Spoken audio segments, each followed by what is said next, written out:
And once I started communicating with different animals, different species, and they had a very beautiful outlook towards life. Once I started doing that, I enjoyed it so much, and I would say that this profession has chosen me rather than me choosing the profession. Would you have a count how many animals you've spoken to so far? No count. I've been speaking to animals for more than 9.5 years now, so I have no count. I speak to almost 5-6 animals daily. So he introduced me to this entire new space where the love of animals is so unconditional, and humans don't know to be like that. Dogs adapt their owners' personalities. So is that true? That is absolutely true. That whatever message or whatever command you're giving your pet, you have to give the same message and the same thought through your mind also. If both are not going to be in sync, your pet is going to either get confused or your pet is going to believe more in what's coming from your mind. The common mistakes people make when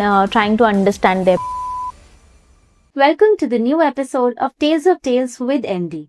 Today we speak to somebody who helped me speak to Oreo and Whiskey and understand them better. She completed dentistry but found her calling in something else. She likes speaking to animals and found her purpose in that.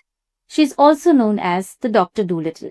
Welcoming Ashwini to Tales of Tales with MD. So when you started, how did you, decide that this is it which is for me and I should get into this as a profession? I blindly followed my dog because he guided me into this journey.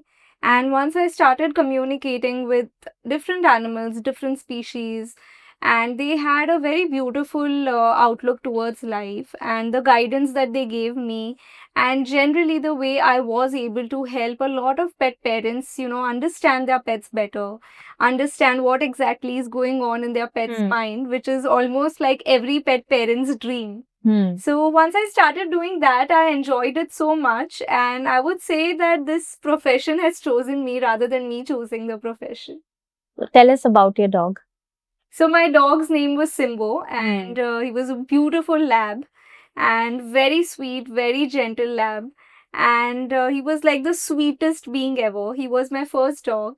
So before him, I had no idea about animals, and of course I liked animals, but I had not experienced the love of an animal. And once he came into my life, I understood animals. I understood, the way animals feel. I not only loved pets, I also started, caring for community animals. So he introduced me to this entire new space where, the love of animals is so unconditional, and humans don't know to be like that. Yes.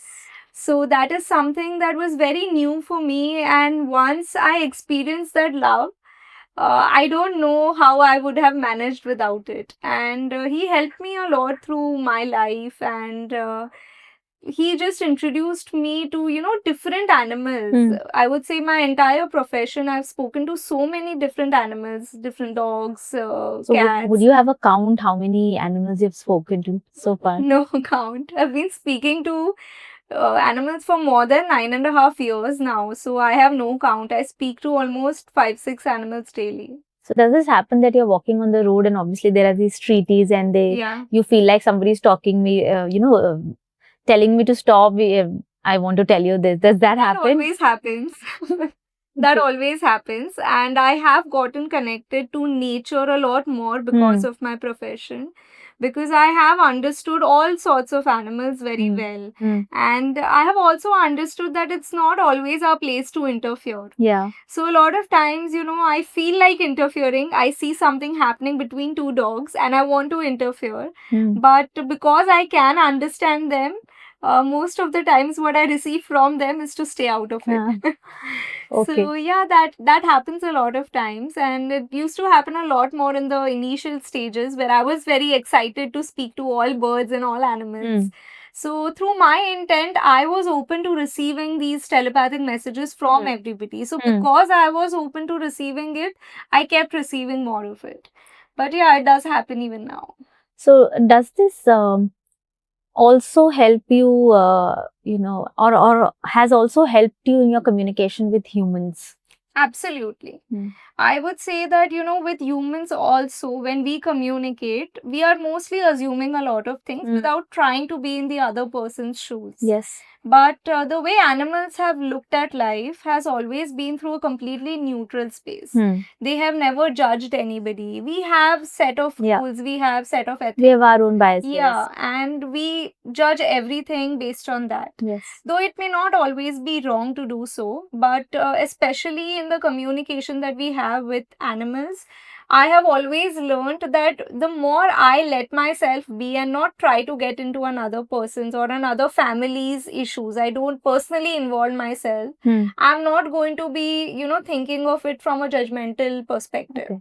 Because what I may look at is going to be a complete different perspective. The family that is experiencing those things is a very different side of it.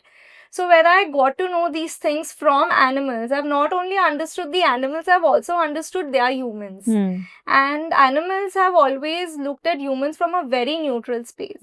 So it has helped me understand a lot about humans, because now I don't judge humans at all, because that's something that I have learned from animals. Yeah. Nice. Okay. So let's delve into what is animal communication actually. So if like I did not know what this space is until I experienced it, and when I started reading about it, and now that I find many people believing into it, and obviously there are skeptics who don't believe in it also. But if you have to explain it in a very basic layman language, what is animal communication? So in a layman's language, first I would say that it is telepathic animal communication. Now when we talk about telepathy, it is something that we all experience on a regular basis. If we break down the word tele, it comes from, tele is basically over a distance, and pathy is coming from the Greek word pathos, that is feelings and emotions. Okay. So telepathic animal communication is understanding feelings and emotions over a distance as well. Okay. Now, telepathy is something that everybody is doing on a regular basis. Okay. Like we think of somebody and we get a call from them. Yeah. Or we are sitting on a table with some friends and we are about to say something and they say that. Yeah. So we are like, oh, I was just about to say that. So that's not a coincidence. That is telepathy. So we don't pay a lot of attention to it, but especially the people who are living with pets and are connected to pets in some manner, like for example, groomers, vets, they are always connected with animals. Yeah. So they are also communicating with pets on a regular basis. So it's not something that only a few people have a special gift. It is something that we all are doing, because animals are always communicating with us. We are receiving it mostly subconsciously. So is this a gift, or one can learn it? So this is something that we all have within ourselves. It's not really a gift, because we all are the same. But yes, it does depend on everybody's individual capacity to let go of the conditioning that we've had. Okay. Because we all have a very strong belief system. So telepathic animal communication is going to be working great only if we are ready to let go of the conditioning that we've had. Basically, keeping aside our own thoughts and not assuming. Okay. So that does require a lot of, firstly, self-work, and secondly, if one gets into a workshop, then they are guided into doing so in a very systematic manner, and of course through experiences. The more you communicate with pets, the better you get at it. More like an intuitive muscle. The stronger you use it, the better it works. So how do you know that yes, I'm right, this is what the pet is saying? So once you start practicing more of it, you are able to differentiate between your logical mind and the thoughts that are coming from the animal. Okay. And of course, through validation, when we validate it with the humans involved, because that is an important element of the entire session. So like when we had the session with your pets, when I received something from your pets, that is when I communicated that to you. And when you validate it for me, that's when even I get a better understanding. Once I get a better understanding of it, I also know how I am receiving these telepathic messages. Okay. So through more conversations, it definitely gets better. So if somebody wants to learn it, say if I want to learn it, do I need to have a certain kind of temperament or a certain kind of behavior-led attribute which will help me be better at it? There is or learn it faster? prerequisite. Okay. I do conduct workshops myself, and a lot of times people ask me, do I need to be knowing how to meditate? Is this a requirement? Because I have not been able to meditate, and I only tell them that the only requirement is having an open mind, because you will experience different things, so you should just be ready to experience that. That's all. Okay. So do different animals communicate in different ways? Like maybe if dogs are different, cats are different, or birds are different. So is there any difference in the way they talk to you? There is no difference in the communication.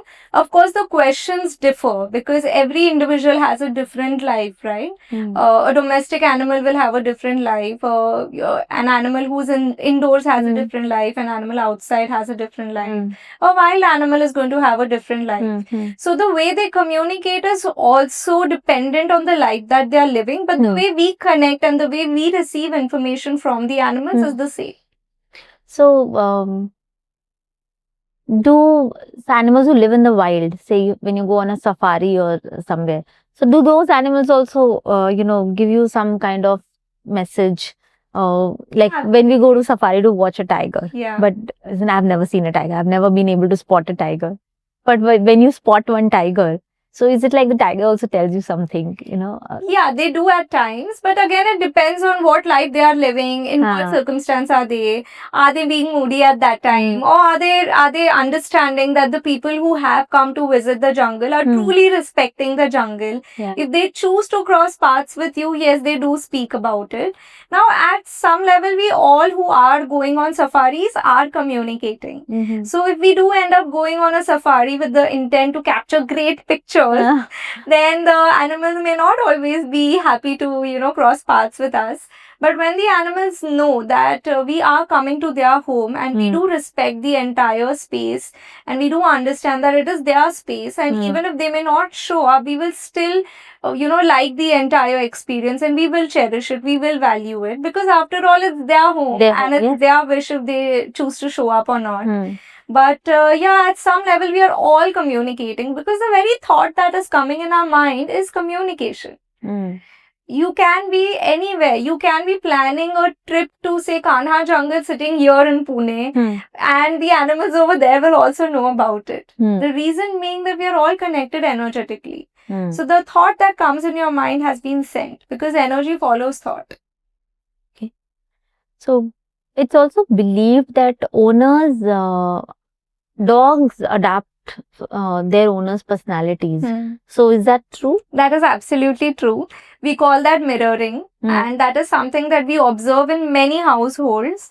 If there is a very hyper child, there are chances of the pet also becoming very hyper. Okay. And if there is somebody in the family who is very short-tempered, we often notice the animal also to be snapping at people, having very less tolerance. Okay. So it is very important for families to keep in mind that, their emotions and their behavior is having an effect on the animal's behavior. So when it comes to changing that behavior for the animal, we first need to look back at ourselves.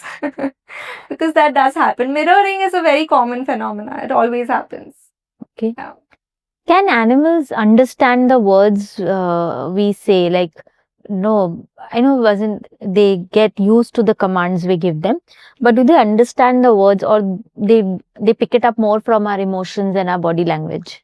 They pick it up both ways. They do pick up your words, but if you are saying something to them, but you're not believing in it, they are not going to believe you either. Okay. So, for example, when your pet is unwell, if you are verbally telling them that you don't have to worry, you're going to be fine, I'm going to make sure you're fine. But if from within you are really petrified about their health, your pet is not believing your words. Your pet is believing what is in your mind, what you're truly feeling. So they pick up on both these things, and if both are going to be contradicting each other, it may lead to a lot of confusion for the animals. So this is something, in fact, that I always tell all my clients as well, that whatever message or whatever command you're giving your pets, you have to give the same message and the same thought through your mind also. If both are not going to be in sync, your pet is going to either get confused or your pet is going to believe more in what's coming from your mind. Okay. Yeah. So I've also heard that, a lot of pet parents say that animals absorb health issues which the pet parents have.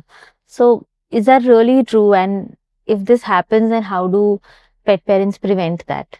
That does happen, but it again depends on what the animal has chosen as a part of their journey. Okay. So there are a few people who end up getting fish in the house, Yeah. thinking that, the fish is going to absorb the negativity Yes. and they will pass away and we will be fine. And that does not happen unless the fish have decided that they are going to absorb all the negativity or whatever. But even pet dogs do it, even pet cats do it, a lot of time birds do it. And they have this capability of absorbing health issues also and some kind of negativity also. So this is something that they have chosen as a part of their soul journey, as a part of their soul purpose as well. And at a human's end, there isn't anything that can be done about it because it is something that the animal has chosen as a part of their journey. Okay. So the only thing one can do is take care of your health better, take care of your stress better, so that your stress is not to that extent where your pet needs to absorb that. So that is the only thing that can be done, but there is no way to stop an animal from not absorbing because that is something that they've chosen. Okay. Yeah. Okay. So let's talk some bit about communicating with pets.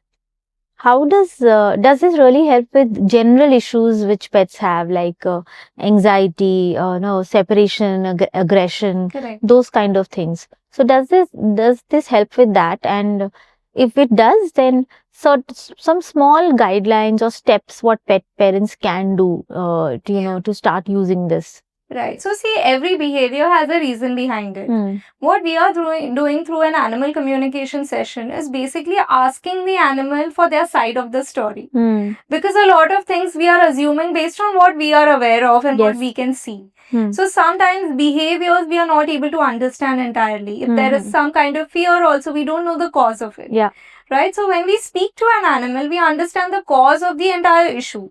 Now we also ask the animal how the animal would like the family members to be. Is there any change that they are expecting? Because whenever there is any kind of difficulty, like for example, if you are facing some kind of difficulty in the current setup in your house, you know how to fix it as well. Yeah. You know that if I change this, things are going to get better. Yeah. In the same manner, if an animal is going through some kind of separation anxiety and we ask the animal what exactly is the cause of it, the animal will let us know what is the cause of it. Has the human done something or is the animal actually mirroring the human? Okay. Does the human have separation anxiety? This all of this we are going to understand by speaking to the animal. Okay. Apart from that, we also understand from the animal what changes would they like.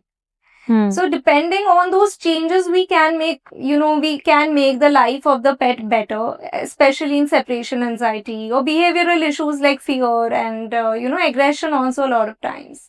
Because we understand even when there are cases where animals are so aggressive that they snap at their humans, or if there is another companion animal, they end up attacking them. So we understand when we speak to them. Otherwise, when we are just around these animals, we are going to assume that, okay, this one has started a fight.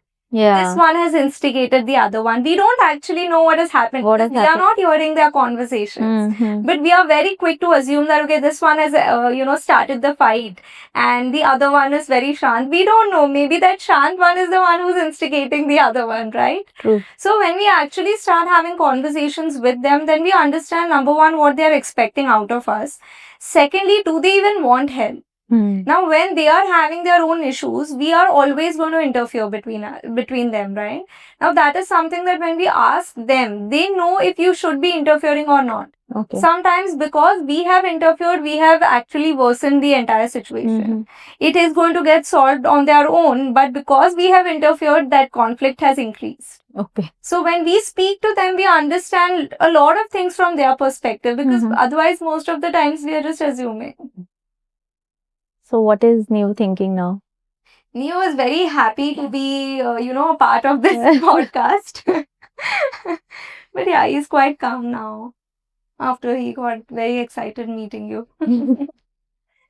So common mistakes people make when trying to understand their pets. The most common mistake that I'd say that people make is assuming that the pet is a human baby.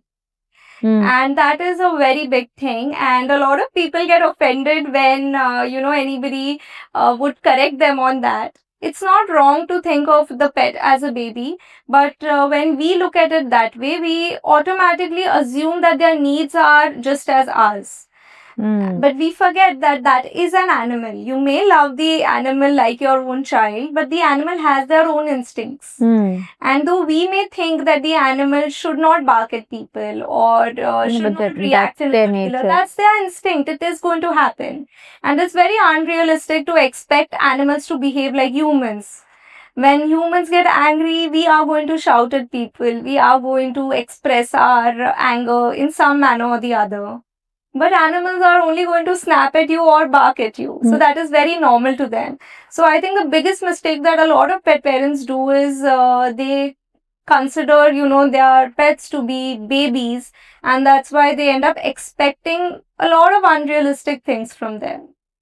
So that is something that I always tell a lot of my clients during my sessions, that you need to understand that you may love your pet as a baby, but he's still an animal. He still has his instincts. And you can't expect him to not attack you just because you're a family member. If you are going to intrude the personal space, that dog is going to snap at you. Okay. So that these are very basic things, but we've ended up forgetting all these things. So I'm sure you would have heard a lot of this, is this really true? Does this happen? So a lot of people feel that it's just a placebo effect, or I know. So how do you handle such people, or you don't want to handle such people? I don't give it a lot of thought, honestly, but thinking about the placebo effect, in a way, I would also say that it is true when the pet parents communicate with their own pets. Because after all, telepathy is energy based. Yeah. When the parents are going to be thinking very positively about their pets, it is not any kind of magic that is happening. That thought is actually being read by your pet. Your pet is receiving it. So when you are going to expect great things out of your pet knows it, and your pet is going to behave in such a manner. Yeah. So that is something that, parents are doing anyway with their pets. And when it comes to, making people understand if this is true or not, I don't try too hard. Honestly, with me, I have had such a lovely experience where I always tell all my clients that it's the animal who has chosen this and it's not you who has chosen it. So I always believe that when it's the right time, the animal will bring you to an animal communicator if needed. If not needed, the animal is anyway communicating to you on a regular basis. That's anyway happening. Okay. Yeah. So what are the biggest myths about, this space, or when people come to you for a consultation? I'm sure there are certain things they would say, I have heard aisa hota hai, vaisa hota hai. So some myths which you feel are the biggest myths, which, needs to be busted when it comes to communicating with animals. One would be that a lot of people expect that through a session we can convince an animal to do something. And the second is going to be that, animals are going to be able to predict our future. Oh. So these are two things which are not true entirely. To an extent, probably true, but not entirely. Because there is a very major factor, and that is us humans, our involvement into this. There is not going to be any kind of change unless the parents themselves change. So if there are certain things that the pet is expecting and you are doing wrong, like for example, you do have a problem with your pet who is very aggressive, but the pet is mirroring you and you don't change. So that's not going to happen. The pet is not going to change at all. So in such cases, expecting, behavioral change just through a session, it doesn't happen, because after all, a session is only a conversation. Yeah. And it depends on the two people or the two individuals who are communicating with each other, how much they are ready to change and how also their rapport is. So it depends highly on the bond as well. And regular communication helps? Yeah, absolutely. Regular communication does help. Regular communication is anyway happening between, but the pets. You don't realize parents. it. You don't realize it consciously, but it is happening subconsciously. The simplest example of it is your pet is looking at you and you just get this thought in your mind that, oh, my pet needs water. I've not changed the water. So you don't randomly get this thought. You're getting this thought because your pet has put that thought in your mind. He has Hmm. communicated that to you and you have received that. Hmm. Now, you may also say that because I know my pet so well, maybe I just knew. But you could have had different guesses. Yeah. You could have had so many guesses. The very thought that, Mm. you need to change the water, your pet Yeah. wants water, that has come to your mind is because you're connected to your pet at an energy level. And because you have received it, you are able to, bring that change. Okay. So that's happening generally with parents and their pets. It's always happening. Okay. Are there any scientific studies or any kind of research around this space? There are a couple of researches that are being done, but again, I wouldn't say that that is going to convince skeptics because I again believe that it is going to be entirely dependent on the animal. Yeah. There are a lot of people who do come for a session just with a very open mind that I don't really believe entirely in it, but I'm ready to experience this. Yes. And there are a lot of people who are skeptics who also join my workshop that they don't want to trust anybody else to do a session. They want to learn it themselves so that they can communicate and understand if this is true or not. And I believe that when one decides to have an open mind, you will experience it and the experience is going to validate everything. If one is not going to experience it, they may not entirely understand it even though they are doing it on a regular basis. Yeah. So how does the process usually happen? Like when somebody reaches out to you, what do you do before you get them to the first session? I tell them the process. I send them the details. I let them know about telepathic animal communication because that is something that not a lot of people are aware about. Yes. So I first inform them. I have a PDF which I do send people, and that involves a lot of information about what telepathic animal communication is, so they understand what exactly are they coming for, and it also helps them understand that what they can expect and what they should not be expecting. So that's what is done before a session, and I have phone sessions, I have Zoom sessions as well. So it's a live Zoom is a live session where a lot of pet parents, they add in a lot of questions. So they also get to be a part of the session when I'm communicating with their pet. So that's more of an interactive session. But of course, not everybody is comfortable with video calls and all. There are some people who like to have a phone call. So I do that as well. So I take questions beforehand and then I complete the conversation and I explain everything to the pet parents. So without seeing the pet, it's possible? Yes, absolutely. Just the way we get on a phone call with somebody and we can speak to them. Like I can speak to you on a phone call as well. I can speak to you in person as well. Yeah. Right? In the same manner, even with pets and telepathy, it's the same thing.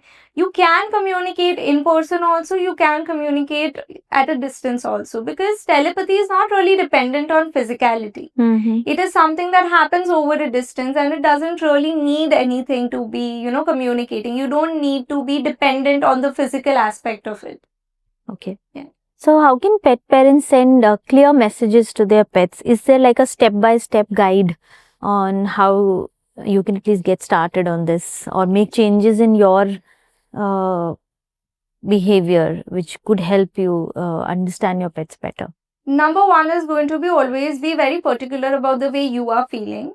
As humans, we are not really used to somebody reading our mind. Yeah. So as humans, we are very layered as well. So we have different thoughts in our mind. We say things differently. Yeah. So be aware about how you're feeling. And if you're not feeling great, like if you're sad, if you're upset, if you're stressed out, try to manage those emotions so that your pet also is able to manage those emotions and that the pet's stress does not amplify. Okay. That's going to be the first step. The second is going to be whenever you're away from your pet, most people, they end up getting really worried when they're away from their pet. So I give this tip to all my clients whenever I have my sessions, that think of it like you're sending your pet a text message. All you need to be doing is thinking of it in your mind, sending that thought to your pet and believing that they have received it. Because when you think about it over and over again, that have I been able to do it? What if I'm not able to send them a message? What happens is, along with the message, that confusion and that doubt is also getting sent. So always send positive thoughts. Don't expect bad behavior. Always expect great behavior. So for example, you're leaving your pet back at home and you're stepping out for work. If you are going to carry guilt and you're going to tell your pet, I'm so sorry to leave you, I wish I could take you everywhere, you are telling your pet that you need to be mad at me. Okay.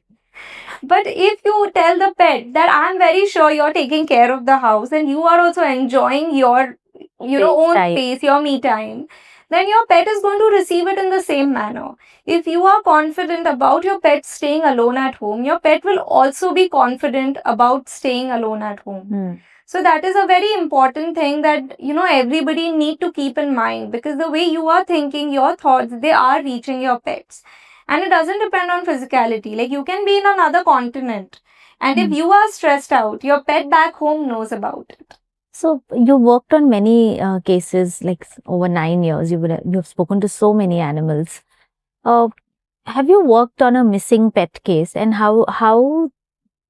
I'm sure there may not be one case, but how does did any of that really help and get help the parents to get the pet back or find the pet?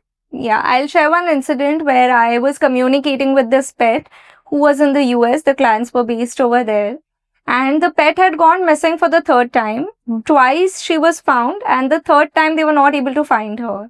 So they got in touch with me to, have a session with the pet, and it was a cat. And when I communicated with the cat told me that I am not actually running away. I'm purposely going out for some time so that they know that they need to give me attention, and that's why I don't go too far. And she gave me a visual of sitting in a park, literally on a bench. And when I communicated this to them, they knew, because this park was just close by. And they went there and they found her exactly like that. And the reason for that was she did not want to go too far, because she was not interested in living an adventurous life. She wanted that safe and secure environment at home. But she wanted her parents to know that you need to give me attention. And this is how she used to step out only for that much time where, she can manage and they can find her. Clever. So that was very clever, yeah. And she knew how to communicate that to her family. Okay. So yeah, that was one of the cases. Then there was another case where a cat went missing and she was in this fish market. Okay. So when I communicated with her, she ended up giving me this weird fish smell. And because that's how animals communicate. They communicate through our 5 senses. And when I could smell fish in my house, when I know there is no source of fish in the house, I knew that she's sending in that message. Okay. So there was a fish market nearby, and then they did end up finding her. So animals have their own ways of communicating, and they know which is going to be the easier route. So they will always communicate in a manner that they know their humans will be able to receive it in a much better manner. But again, all missing animals do not want to be found. Oh. There are many animals who don't want to be living in a protected life.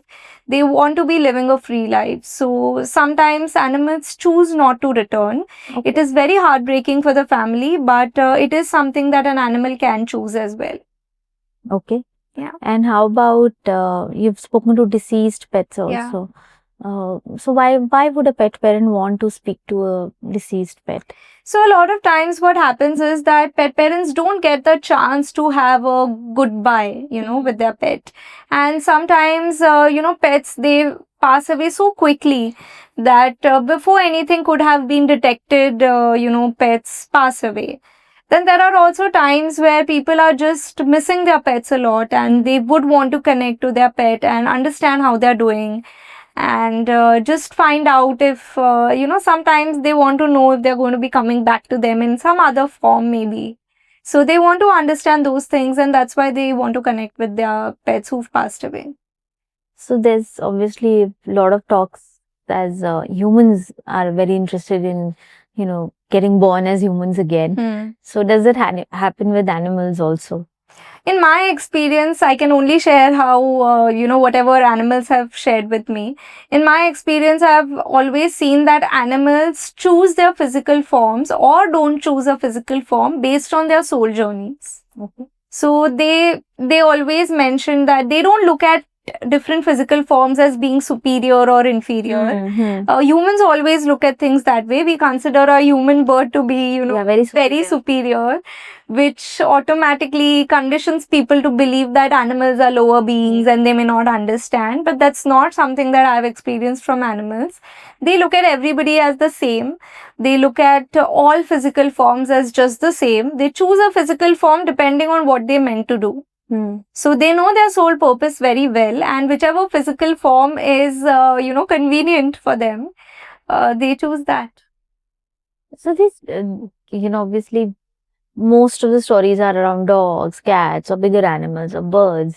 Do these small, tiny animals like an ant or a lizard, do they also communicate? Yes, they do communicate, because see, after all, the difference in everybody is only of physical form. Yeah. So telepathy is something that is always happening. Animals communicate amongst each other. We've seen it in the wild as well.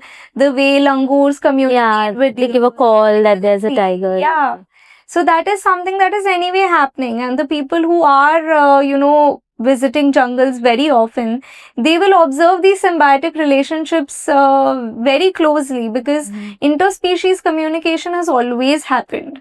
So it's not dependent on just one particular species or, just humans or just animals, all species. And in the same manner, even birds are connected to nature, because they Yeah. are connected to elements in nature as well. Yes. Animals are aware about earthquakes and, natural Yeah. calamities They before get they that happen. sense. Yeah. That is because they are connected at an energy level before even humans can detect it. So we understood that, animals do take a lot of personality of their pet parents, and not just personality, but a lot of emotional things or aggression or different kinds of traits.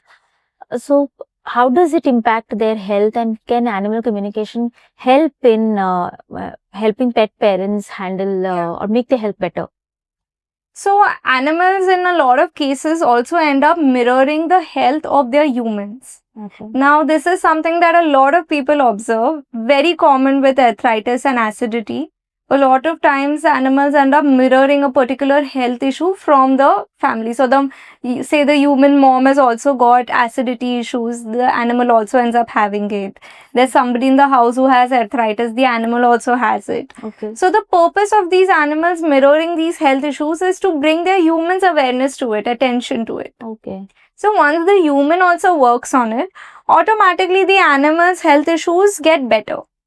But another aspect of animal communication is even the issues that are not mirrored by the humans, the issues that they have, they are able to convey about it even before it has been detected. Okay. So animals generally have a great pain threshold. Yes. They don't let their humans know until and unless, things have gotten really severe. bad. Yeah. So through animal communication, we can speak to them and we can ask them if they have any kind of pain, discomfort, or with the animals who already have some kind of issue and they are taking treatment for it.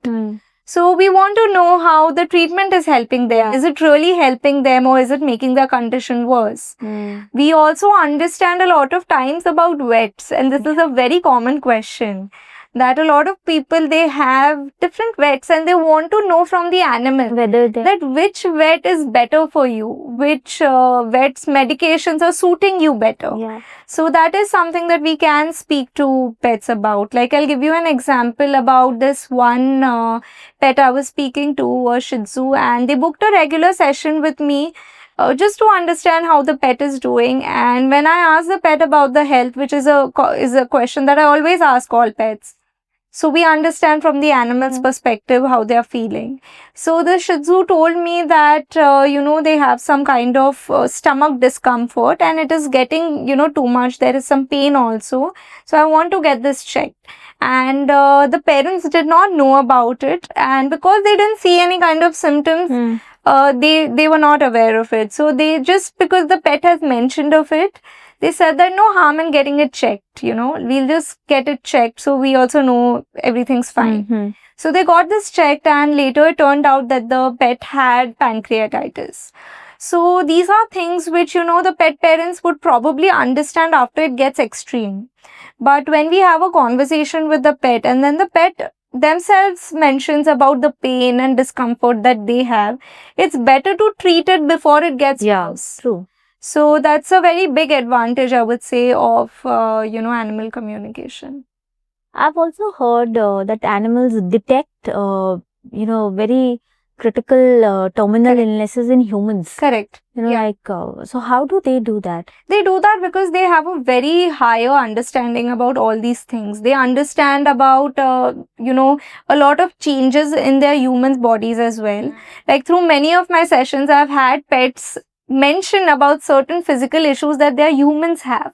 Okay. And they tell them about certain things that they have a problem and they've not got it checked yet, or they know that there is this problem but they're ignoring it. So they understand all of these things. Like, I'll give you another example. I was having a session with this pet whom I've had many sessions with.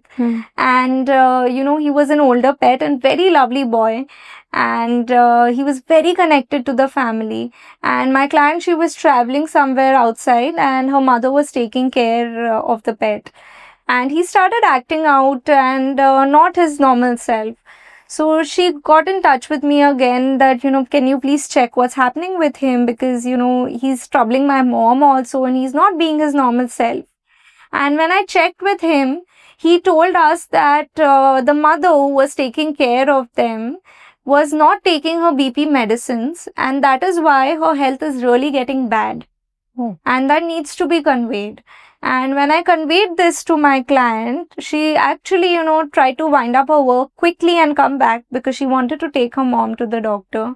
She took her mom to the doctor and that was true. And the doctor also mentioned that you've got your mom at the right time. If she would have discontinued these medicines for longer time, she would have definitely had some issues. So she always mentions that, my pet has saved my mom's life. So she always keeps that in mind. So animals do end up detecting, a lot of things. We've of course seen support animals, helping a lot of people before they end up getting a seizure or before their blood pressure drops. So that is something that animals are capable of. They are very aware about minute changes in their humans also and in themselves also. Okay. So we come to the most fun part of this conversation now. It's a quick rapid fire. Okay. We don't get much time to think. You have to just answer promptly. Okay. The most fun thing that any pet has told you about their pet parent. Okay, so I had a session where this client, she was asking the pet that sometimes I prepare food for you. So do you like my food? And he's like, no, you can do better. So now after that, whenever we've had sessions, she always asks him that has it improved? And the last session I had with them, he finally told her that yeah, now it's good. Approved. Okay. So any instance which the pet would have mentioned that, like a dream kind of thing. All of us have some kind of fantasy or dream that, like, मुझे यहाँ जाना है, वहाँ जाना है. So ऐसा कुछ any pet has mentioned, I wish they would take me here or there or do this or do that. That has happened couple of times, but I communicate very often to this one lab who lives in Ahmedabad. His name is Andy.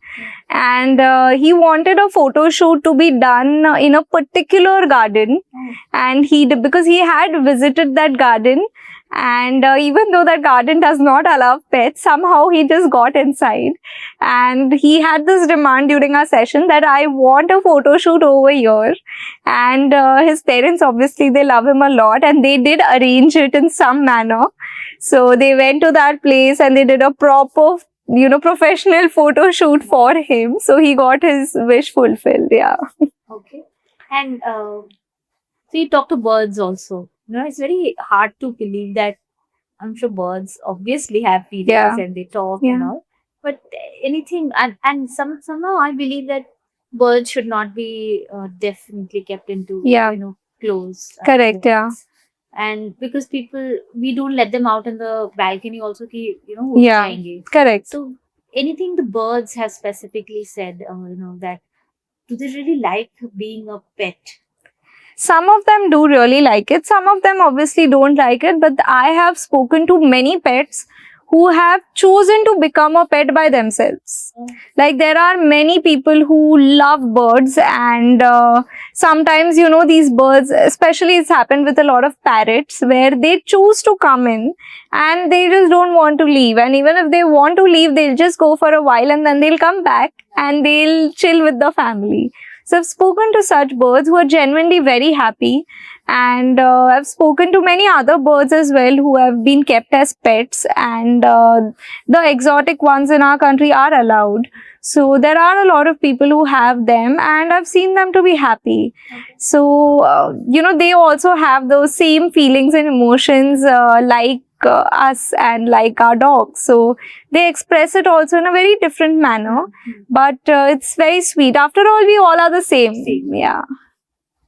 So the last one, in a multiple pet household, whether it's a dog, cat, or whether it is two dogs, any fun or evil thing they have told about the other pet. Like for example, if Oreo Whiskey, when they spoke to you, anybody has said, this is his habit or her habit which I really don't like. Yeah, that happens. Yeah, that happens couple of times where animals do mention that, you know, this one is too much and I find it very hard to tolerate. So that happens a lot, in fact.